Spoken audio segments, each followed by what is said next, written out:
அஸ்ஸலாமு அலைக்கும் வரஹ்மத்துல்லாஹி பரகாத்துஹு. நம்முடைய சப்ஸ்கிரைபர்களினுடைய கேள்விகளுக்கான பதிலளிக்கும் செக்மெண்ட் அது.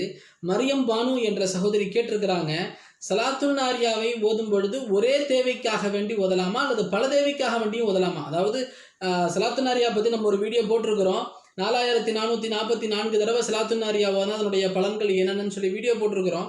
அது சம்மந்தமாக கேட்டிருக்கிறாங்க, இத்தனை தடவை ஓதுறமே பல தேவைகளுக்காக வேண்டியும் ஓதலாமான்னு சொல்லி கேட்டிருக்கிறாங்க. அதாவது பொதுவாக அல்லாஹ்ட்ட துவா செய்யும் பொழுது, இந்த மாதிரி ஒரு வசீஃபாக்களை ஓதும் பொழுது ஒரு வசீஃபாவுக்கு ஒரு ஹாஜத்தை வைத்துக் கொள்வது சிறந்தது, ஆகச் சிறந்தது. நோன்பு வைக்கிறதும் அப்படித்தான். ஆனால் அல்லாஹ் கொடுப்பதற்கு தயாளமானவன். அல்லாட்ட இவ்வளோதான் இதுதான் அப்படிங்கிற அந்த அமைப்பு கிடையாது. நீங்கள் பல நோக்கங்களுக்காக வேண்டியும் 3-4 நோக்கங்கள், எத்தனை நோக்கங்களுக்காக வேண்டியும் ஒரு அமலை செய்யலாம். ஒரு 2 ரக்காத்து நஃபில் தொழுகிறனாலும் கூட அதில் நம்ம எத்தனை ஹாஜத்துகளை வேணாலும், எவ்வளோ பெரிய ஹாஜத்தை வேணாலும் மனசில் வச்சு 2 ரக்காத்து நஃபில் தொழுதா அல்லாஹ் அதை ஏற்றுக்கொள்கிறான். பொதுவாக நடைமுறை அடிப்படையில் பார்க்கும் பொழுது ஒரு அமல் செய்யும் பொழுது அதற்கு ஒரு ஹாஜத்தை வைத்துக்கொள்வது சிறந்தது. சலாத்துல் நாரியாங்கிறது ஒரு மிகப்பெரிய ஒரு 4444 தடவை ஓதுறதுங்கிறது ஒரு பெரிய ப்ராசஸ் தான். அதுக்கு நீங்கள் ஒரு ஒன்றுக்கு மேலாக ஒரு 2-3 ஹாஜத்துகள் வைத்துக்கொள்வது தவறல்ல. ஆனால் சிறந்தது என்ன அப்படின்னா, ஒரே ஹாஜத்திற்காக வேண்டி ஒரு அமலை செய்வது சிறந்தது. அது சலாத்துல் நாரியா அதிகமாக பெருசாக இருக்கிறனால நீங்கள் கேட்டிருப்பீங்கன்னு நினைக்கிறேன். மற்றபடி நீங்கள் ஒரே ஹாஜத்துக்காக வேண்டி ஓதுவது மிக சிறந்தது. எந்த ஒரு அமலை செய்தாலும் ஒரு ஹாஜத்தின் அடிப்படையில், ஒரு நோன்பு வச்சோம்னு சொன்னால் ஒரு ஹாஜத்துக்காக வேண்டி ஏதாவது ஒரு வசீஃபாக்களை ஓதணும் அப்படின்னு சொன்னால் அந்த ஒரு ஹாஜத்துக்காக வேண்டி ஓதுவது சிறந்தது. மற்றொரு சப்ஸ்கிரைபர், மாதவிடாய் காலத்தில் சுஜூதில் துவா செய்யலாமான்னு சொல்லி கேட்டிருக்கிறாங்க. பொதுவாக மாதவிடாயினுடைய காலத்தில் எந்த ஒரு வணக்க வழிபாடும் அந்த நேரத்தில் செய்வது சிறந்ததில்லை. தஸ்பீஹாத்துகள் ஓகே, நோ ப்ராப்ளம், துவா ஓகே. ஆனால் சஜிதாங்கிறது ஒரு வணக்கத்தினுடைய ஒரு அங்கம், தொழுகையினுடைய ஒரு அங்கமாக சஜிதா திகழ்கிறதுனால அந்த நேரத்தில் சஜிதா அது தொழுகை அல்லாத சஜிதாவாக சாதாரணமாக துவாவிற்காக வேண்டி செல்லக்கூடிய ஒரு அமைப்பாக இருந்தாலும் அந்த நேரத்தில் சஜிதா செய்வதுங்கிறது என்னது, நம்ம தவிர்த்து கொள்ள வேண்டிய ஒன்று. நீங்கள் சாதாரணமாக துவா செய்யலாம், பிரச்சனை இல்லை. தஸ்பீஹாத்துகள் ஈடுபடலாம், பிரச்சனை இல்லை. மேலும் செலவாத் ஒதுக்கலாம், பிரச்சனை இல்லை. சஜிதாவுக்கு அந்த நேரத்தில் செய்கிறது, அந்த நாட்களை செய்கிறத நம்ம தவிர்த்து கொள்ளணும். மற்றபடி மற்ற நாட்களை தாராளமாக நம்ம செய்யலாமே. மெஹர் ரஃபிங்கிற ஒரு சப்ஸ்கிரைபர் கேட்டிருக்கிறாங்க, நீங்கள் கடன் தீர்வதற்காக வேண்டி வசீஃபா சொன்னீங்க, அதில் 41 நாள் தொடர்ந்து ஓதணும்னு சொல்லியிருக்கிறீங்க.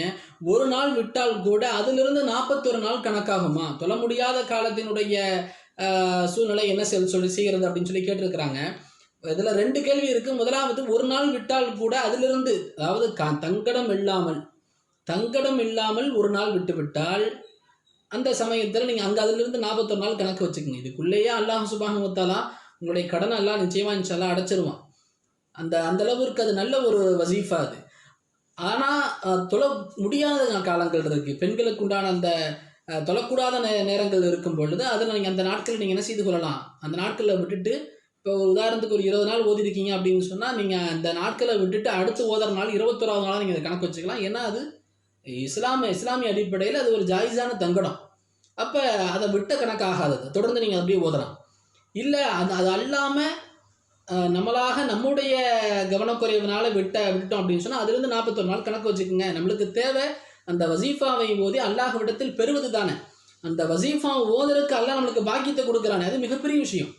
அதனால அந்த நாள் விட்டுட்டோமே, தொடர்ந்து நம்ம அடுத்து நம்ம 41 நாள் ஓதணுமே நினைக்காதீங்க. அதுக்கு நீங்கள் அல்லாஹ்வுக்கு சுக்ர் செய்யுங்க. திருப்பி அடுத்த நாள் நீங்கள் என்ன செய்யுங்க, அதுலேருந்து 41 நாள் கணக்கு வச்சுக்கோங்க. தானி மீராங்கிறவங்க கேட்டிருக்கிறாங்க, இரட்டை குழந்தைகள் சம்பந்தமாக நம்ம ஒரு வசீஃபா போட்டிருக்கோம். அதில் என்னுடைய மகளுக்காக வேண்டி நான் நோன்பு வைக்கலாமா, என்னுடைய மகளுக்கு குழந்தை பிறக்கிறதுக்காக வேண்டி நான் நோன்பு வைக்கலாமான்னு சொல்லி கேட்டிருக்கிறாங்க. சாதாரண நோன்புகள் தாராளமாக நம்ம வைத்துக்கொள்ளலாம், இதில் எந்த பிரச்சனையும் இல்லை. யாருக்காக வேண்டி வேணாலும் வைக்கலாம், அவங்களுடைய அளவுக்காக வேண்டி, மற்றவர்களின் அளவுக்காக வேண்டி, நம்முடைய மகளுக்காக வேண்டி, யாருக்கு வேண்டுமானாலும் சாதாரண நோன்புகள் வைத்துக்கொள்ளலாம்.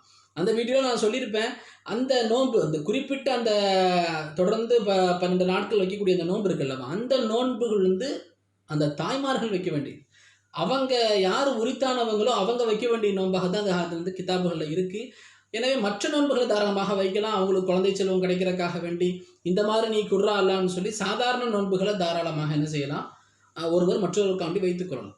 யூசுப் ராஜா என்ற நமது சப்ஸ்கிரைபர்கள் ஒருவர் கேட்டிருக்கிறாங்க, யா முசவ்விரு யா பாரிஉ என்பதை தனித்தனியாக ஓதணுமா? யா முசவ்விரு முதல் 100 தடவை தனியாக ஓதிட்டு அப்புறம் யா பாரி 300 தடவை தனியாக ஓதாதான்னு கேட்டிருக்காங்க.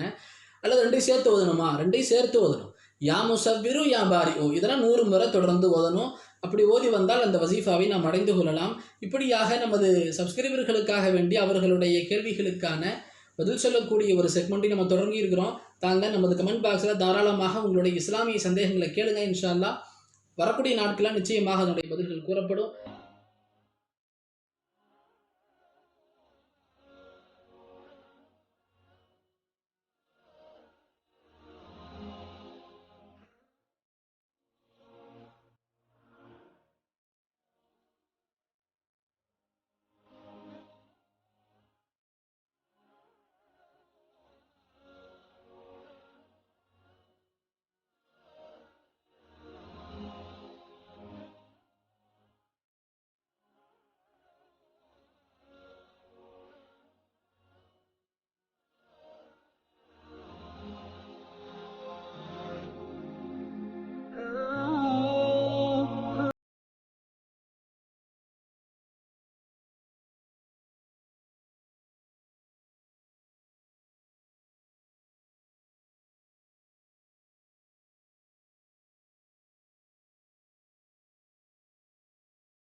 நமது சாதியா மீடியாவை நீங்கள் சப்ஸ்கிரைப் செய்து கொள்ளுங்கள். தங்களுக்கு இந்த வீடியோ பிடித்திருந்தால் லைக் பண்ணுங்கள். இதை மற்றவர்களுக்கும் ஷேர் செய்யுங்கள். இன்ஷா அல்லாஹ் மீண்டும் நல்ல தலைப்பில் சந்திப்போம். அஸ்ஸலாமு அலைக்கும் வரஹ்மத்துல்லாஹி வபரகாத்துஹு.